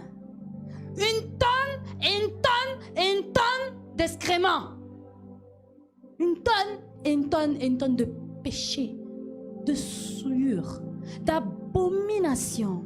Vous pensez que Dieu le Père qui est saint, saint, saint va pouvoir rester là? Non, c'était pas possible. Dieu, le Saint-Esprit, Dieu le Père ne pouvait plus rester avec le Christ. C'est pour ça qu'ils se sont retirés et que le Seigneur a crié, Eli, Eli, Léo Sabatani. Mon Dieu, pourquoi m'as-tu abandonné? Mais vous pouvez imaginer la souffrance de Christ quand tu es abandonné. Le Seigneur a pleuré, hein? Le Seigneur a souffert, hein? Et s'il a souffert, c'est pour toi et pour moi. C'est pour ça que tu n'as pas le droit de dire « Je ne veux pas de ta volonté, je veux faire ma volonté. Et puis quand ça me plaira, quand ce que tu me proposeras ira dans mon sens, Seigneur, à ce moment-là, oui, je vais t'écouter. » Le Seigneur te dit « Jeûne et prière. Pendant une semaine, pendant 6 jours, pendant 3 jours, pendant 1 mois, à sec, à eau ou en légumes, aux fruits, aux légumes. » Tu dis « Non, je ne veux pas. » Ah bon? C'est le jeûne du Seigneur et tu ne veux pas jeûner. Le Seigneur ordonne à l'église de jeûner et tu ne veux pas jeûner. Ah bon? Dis-moi, comment tu vas faire pour te préparer pour le jour de l'enlèvement? Moi, je ne sais pas pour toi. Si le Seigneur dit jeûne, eh bien, plonge dedans. Amen. Même si c'est à sec, même si ça dure une semaine, on plonge dedans. Moïse a jeûné 40 jours. Je ne sais pas si je serais capable d'aller jusque-là, mais ça, c'est vraiment le domaine du surnaturel. C'est le surnaturel, ça, c'est... Le Seigneur Jésus aussi, 40 jours. Je suis déjà contente si j'arrive à faire une semaine. 3 jours, une semaine, 4 jours. Le Seigneur équipe, le Seigneur aide petit à petit. Il y a ceux qui ne pouvaient même pas, pendant 3 jours de jeûne à sec, ils ne pouvaient même pas se lever pour pouvoir faire quelque chose. Ils étaient couchés. Et puis maintenant, ces mêmes personnes-là, vous les voyez, 3 jours à sec, oh! Et puis ils se lèvent, ils vont travailler. Vous ne savez même pas, ils sont en jeûne. Ils vont charrier de la terre, vous ne savez même pas, ils sont en jeûne. Il y a des cultivateurs. Un cultivateur, ça travaille sous le soleil chaud. Les gens qui sont dans le bâtiment, là, ils travaillent sous le soleil chaud. Ils ont des masses, ils doivent conduire des engins. Hey, ils sont jeunes. Parce que qui habite en nous? Celui qui est plus grand que le monde. Celui qui a tout créé. Jéhovah Yahweh, Jéhovah Jireh, Jéhovah Sabaoth, Jéhovah Adonai. Alléluia. C'est lui. C'est la Trinité. C'est Dieu qui vit en toi. Tu vas apporter ta souffrance. Oui, tu auras des petites souffrances, c'est normal. La chair n'aime pas ça. Mais n'oublie pas, lorsque tu es né de nouveau, tu es un être spirituel. Et quand tu arrives à tenir dans le jeûne, ce n'est pas l'être charnel qui tient, mais c'est l'être spirituel. C'est l'être spirituel qui commande au charnel de « Et toi là, tu fermes ta bouche, aucune nourriture ne rentrera, aucune boisson ne rentrera. Je suis en jeûne et c'est le jeûne du Seigneur. » Alléluia. Peuple de Dieu. Ah. Et puisqu'on parlait du bâtiment,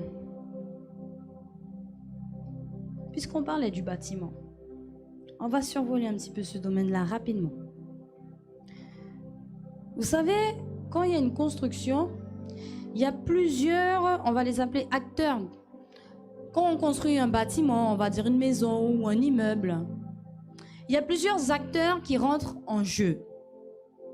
Et le premier acteur, c'est le maître d'ouvrage. Alors j'ai fait mes petites recherches afin de bien pouvoir expliquer cela au peuple.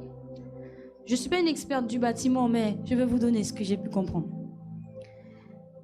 Dans le bâtiment, lorsqu'on construit, dans le milieu du BTP, on a quelqu'un qui s'appelle le maître d'ouvrage. Le maître d'ouvrage est la personne pour qui est réalisé l'ouvrage, donc le bâtiment. Que ce soit la maison, que ce soit l'immeuble, c'est le maître d'ouvrage. Il est la personne porteuse du besoin, donc c'est la personne qui veut que la maison, l'immeuble soit construit. C'est lui qui fixe les objectifs du projet. C'est lui qui également fait le calendrier et il définit également le budget, c'est-à-dire la somme à dépenser. Le maître d'ouvrage. Alors là, je vais vous parler de Dieu maintenant. Le maître d'ouvrage, le propriétaire de nous là, c'est qui? C'est Dieu. Dieu le Père, Dieu le Fils, Dieu le Saint-Esprit. Alléluia, c'est Dieu. Ok. Le calendrier que le Seigneur définit, c'est à partir du moment où tu as décidé d'accepter le Seigneur. Donc le Seigneur, il a fixé un calendrier, mais malheureusement, avant d'aller plus loin, il faut comprendre que nous étions, avant l'arrivée de Jésus, tous enfermés dans le péché. Même ceux qui sacrifiaient des animaux dans le temple à l'époque, le temple physique, ils n'étaient pas pardonnés de leurs péchés. C'était une préfiguration des choses à venir. Et donc, lorsque Adam et Ève ont péché, à cause de ce péché, l'humanité entière a été enfermée sous l'esclavage du péché. Et le maître, c'est qui? À ce moment-là, c'est Satan. Nous étions sous le joug de Satan. C'est pour ça que lorsque le Seigneur vient, et qu'il, même si un enfant naît, tout être humain, bon, méchant, naît, le Seigneur définit toujours un plan pour pouvoir sauver cette personne-là. Et il envoie toujours des émissaires, des anges, archanges, des serviteurs, pour pouvoir aiguiller chaque personne, pour conduire ces personnes à entrer dans le plan de Dieu. Le Seigneur fixe son calendrier, mais malheureusement, il change la date. Il a changé la date pour moi peut-être plusieurs fois. Je ne vais pas compter le nombre, je ne sais pas. Il a peut-être changé la date pour toi plusieurs fois. Pour toi aussi. Pour toi aussi. Peut-être le Seigneur avait prévu que tu l'acceptes comme Seigneur et Sauveur quand tu aurais eu 10 ans.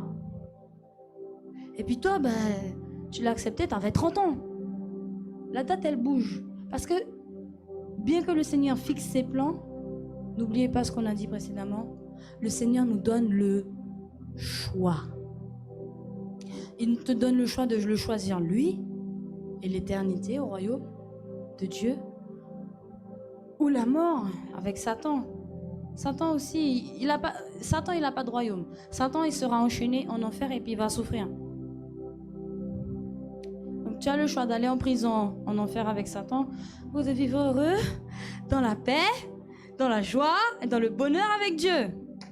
C'est une question de choix. Donc la date, le calendrier, il bouge tout le temps malheureusement parce que c'est en fonction de nous que le Seigneur fait. Le budget. Le maître d'ouvrage définit le budget. Donc Dieu a déjà défini le budget. Et le budget, c'était qui? C'était lui-même. C'était cette part de lui, c'était Christ. Christ qui est mort à la croix, son sang qui a coulé à la croix. Christ qui est ressuscité pour que nous soyons ressuscités. Alléluia. Le sang de Jésus est le budget. Et donc le maître d'ouvrage dans la construction du bâtiment n'est pas seul. Il y a aussi un maître d'œuvre. Donc vous voyez, le maître d'ouvrage, c'est la personne de Dieu le Père qui est plus en avant à ce moment-là. Le maître d'ouvrage travaille avec le maître d'œuvre. Le maître d'œuvre est la personne qui conçoit le projet, c'est-à-dire qu'il élabore le cahier des charges. Si le maître d'ouvrage veut une maison, je vais dire, il veut une maison avec un toit carré, rond. Il a des besoins, des objectifs spécifiques.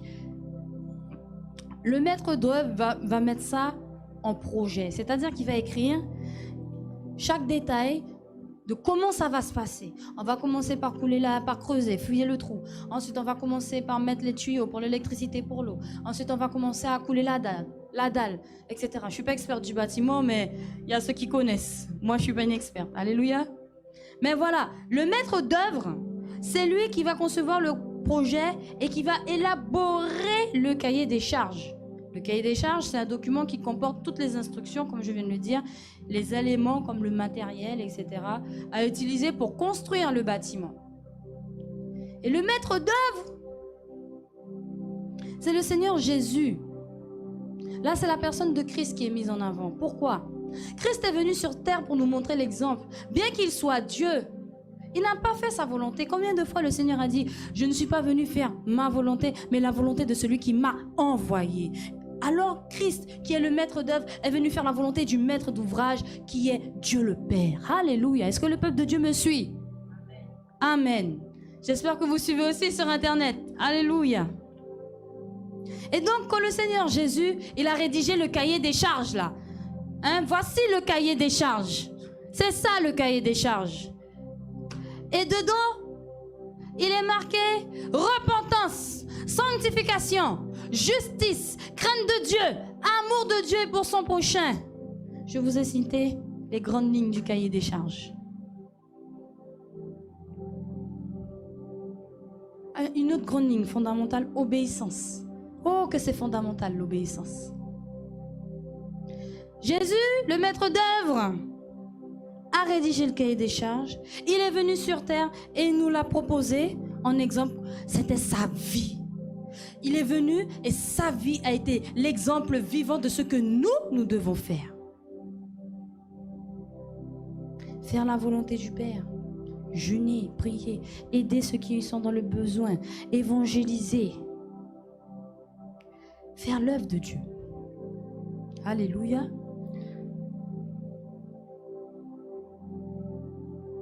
Et donc, il faut savoir aussi que, alors là, c'est la personne de Christ qui est en avant. Le maître d'ouvrage, pas le maître d'œuvre. Le maître d'ouvrage est celui aussi qui fait appel aux entrepreneurs. Alors, dans le bâtiment, les entrepreneurs, les maçons, plombiers, électriciens, coffreurs, toutes ces personnes-là que vous voyez qui construisent la charpente de la maison, qui posent le toit, etc., sont des entrepreneurs dans les sociétés, les entreprises. Et donc, le maître d'ouvrage fait également appel à eux. Le maître d'ouvrage et le maître d'œuvre travaillent ensemble. Il fait appel aux entrepreneurs. Et donc, qui est la personne de la Trinité qui est mise en avant à ce moment-là? Cette personne qui va construire. C'est qui? C'est le Saint-Esprit. C'est le Saint-Esprit qui convainc les cœurs de péché, de justice et de jugement. En d'autres termes, c'est le Saint-Esprit qui va venir te parler, qui va te dire « Hey, ce que tu fais là, c'est pas bon. Ne fais pas ça. Arrête, va te repentir. Et maintenant, marche droit. Sois fidèle. Change ta tenue. Change ton langage. » C'est le Saint-Esprit de Dieu. Le Saint-Esprit de Dieu, il fait comme il veut. Il vient, il convainc ton cœur, ou il peut envoyer un pasteur rempli de lui-même pour te parler, un authentique serviteur de Dieu, attention. Parce que malheureusement dans l'église, il y a beaucoup qui se disent « Moi j'ai le Saint-Esprit, moi j'ai le Saint-Esprit, moi j'ai le Saint-Esprit. L'Esprit de Dieu m'a dit de te dire, l'Esprit de Dieu m'a dit de te dire, l'Esprit de Dieu m'a dit de te dire. » Et l'Esprit de Dieu n'a jamais parlé à ces personnes-là. Jamais. Alléluia.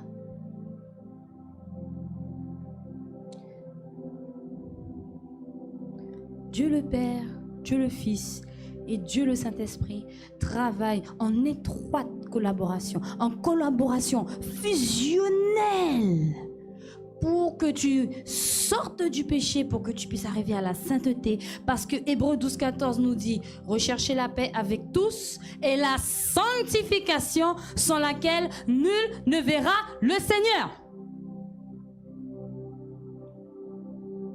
Alléluia. Alors quand quelqu'un décide d'accepter le Seigneur Jésus dans sa vie et de le suivre, il faudra respecter le cahier des charges. Il faudra respecter ce qui est écrit dans la parole. Alléluia. Et c'est là que c'est pas facile. Parce qu'on est attaché à faire ce qu'on veut.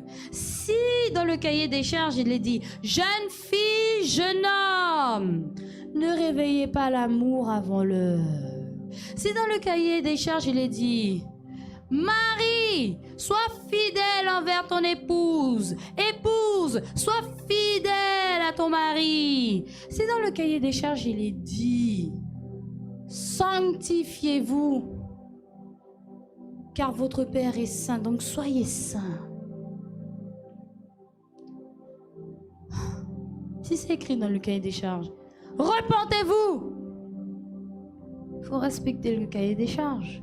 Il ne faut pas essayer d'aller le modifier, de gommer puis de mettre autre chose. Repentez-vous de temps en temps. Et on aime bien faire quand on oublie d'écrire un mot, on fait une petite étoile et puis on met l'étoile en bas et puis on écrit le reste de la phrase ou le mot qu'on a oublié, ou on fait une sorte de petite accroche et puis on écrit le mot un peu penché. Beaucoup de chrétiens veulent modifier le cahier des charges à leur convenance. Ils veulent modifier la Bible à leur convenance. C'est pas ce que le Seigneur demande. Et nous allons prendre un dernier passage. Retournons dans le livre de Luc.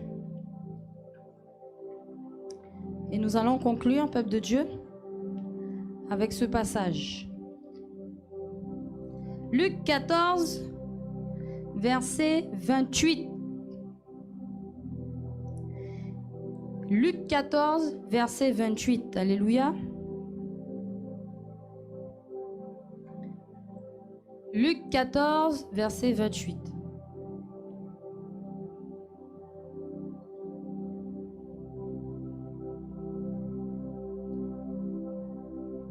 Alléluia. Quand vous avez trouvé, dites Amen. Amen. Luc 14, verset 28. Car lequel de vous, s'il veut bâtir une tour, ne s'assied d'abord pour calculer la dépense et voir s'il a de quoi la terminer, de peur qu'après avoir posé les fondements, qu'il ne puisse l'achever et que tous ceux qui le verront se mettent à le railler en disant « Cet homme a commencé à bâtir et il n'a pu achever ». On était dans le bâtiment tout à l'heure, ce n'était pas un hasard.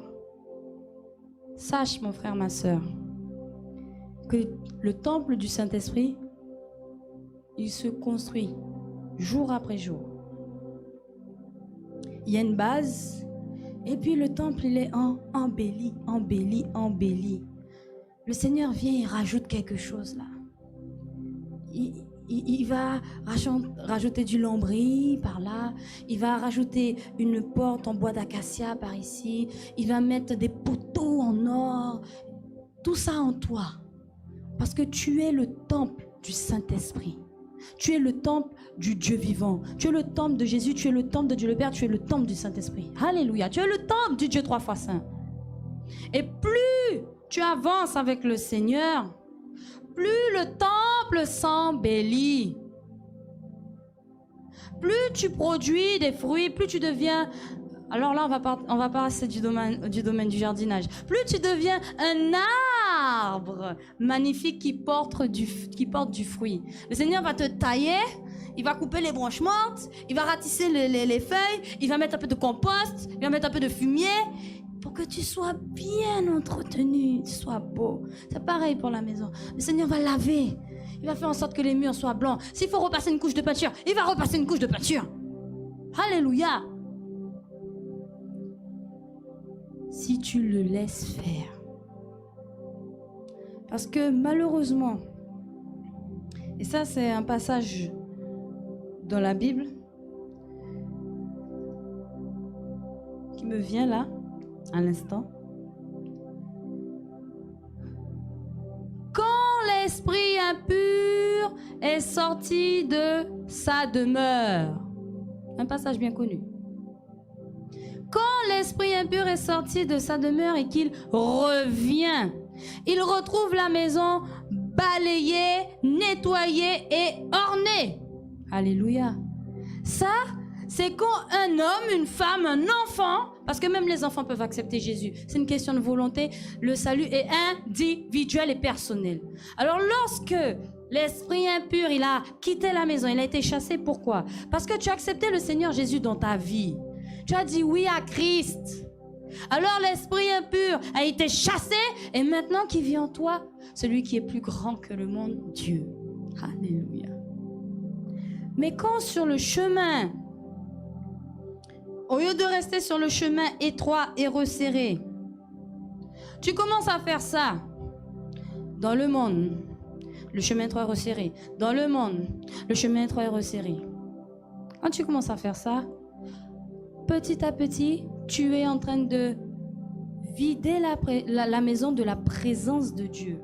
La Bible dit, n'attristez pas le Saint-Esprit. Si tu attristes le Saint-Esprit, sache que tu attristes Dieu le Père et Dieu le Fils. Et donc c'est ces trois-là qui quittent la maison.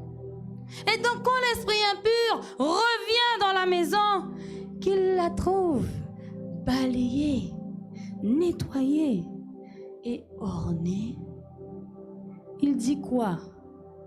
Je vais revenir avec cet autre esprit et puis on va retourner dans la maison et puis on va la saccager.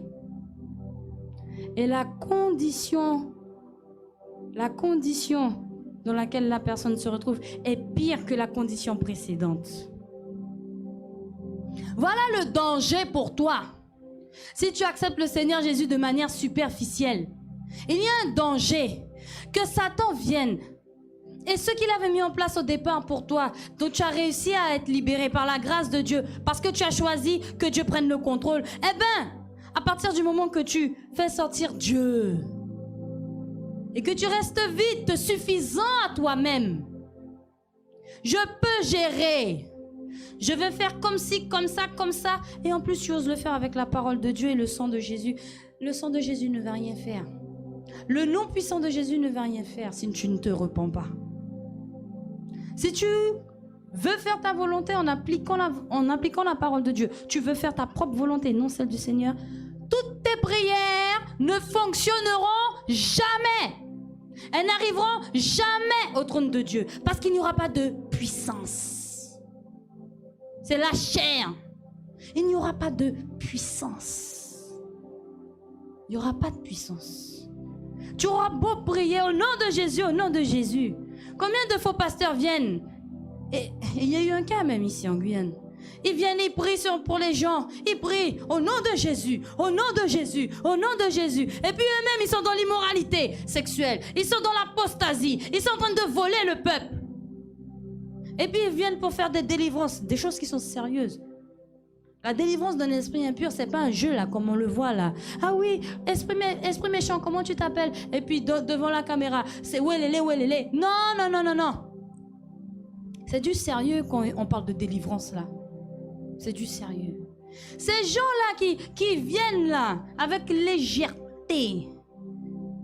Les esprits font quoi? Les esprits les attaquent. Et pourtant, ils priaient au nom de Jésus. Pourtant, ils proclamaient le sang de Jésus. Pourquoi ils sont attaqués par les esprits méchants?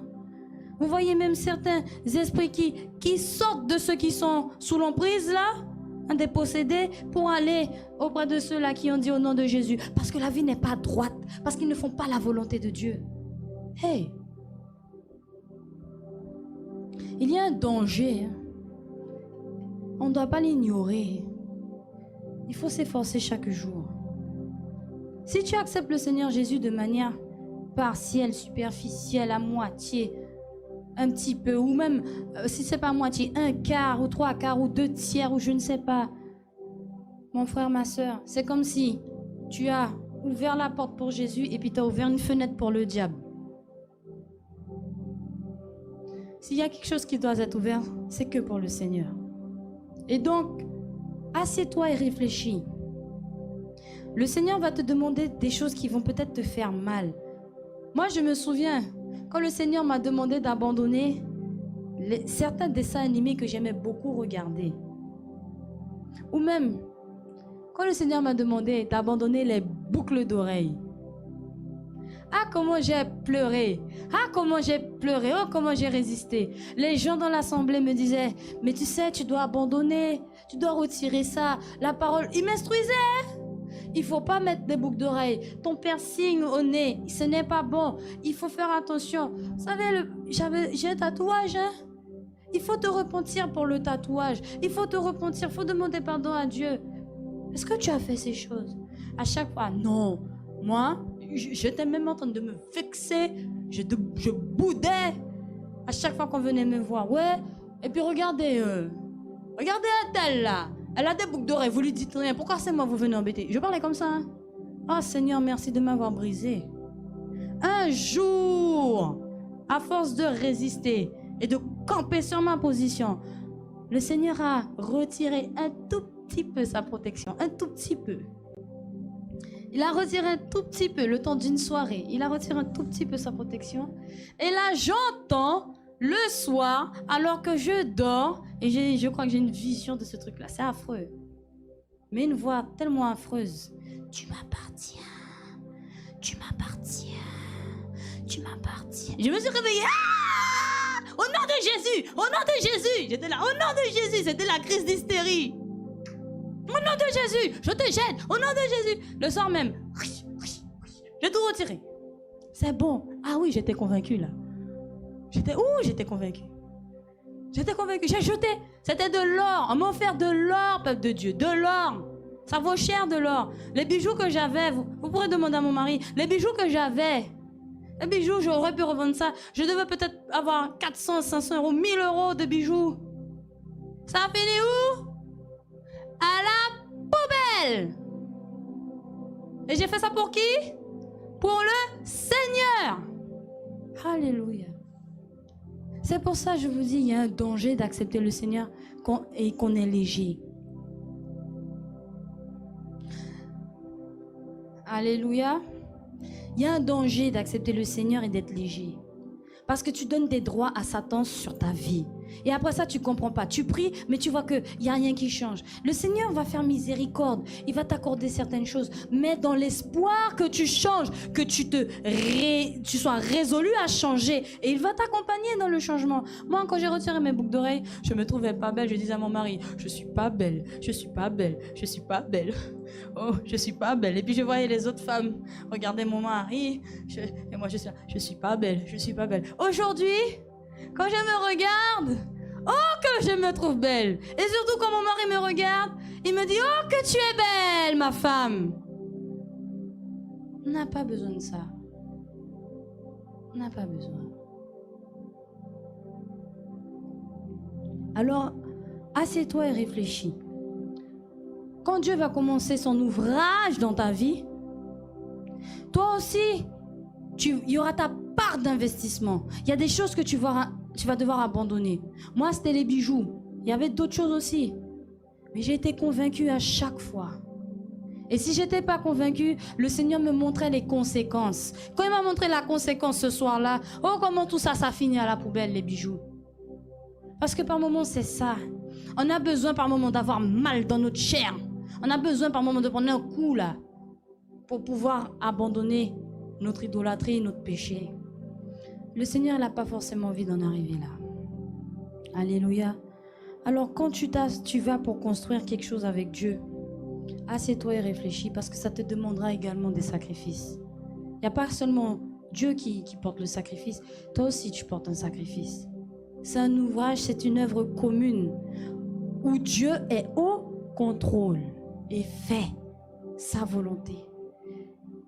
Et je vais conclure en disant, peuple de Dieu, arrêtez de prendre le Seigneur pour un despotaire, arrêtez de prendre le Seigneur pour un dictateur. Moi aussi au début je pensais ça.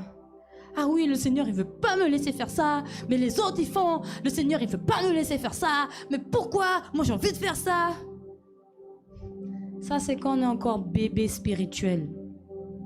Quand on est bébé spirituel on comprend pas. On est comme les petits enfants. Mais moi je veux ça. Jusqu'à ce que les yeux s'ouvrent et qu'on comprenne, ah d'accord, si tu ne me l'as pas donné, c'est parce que telle chose.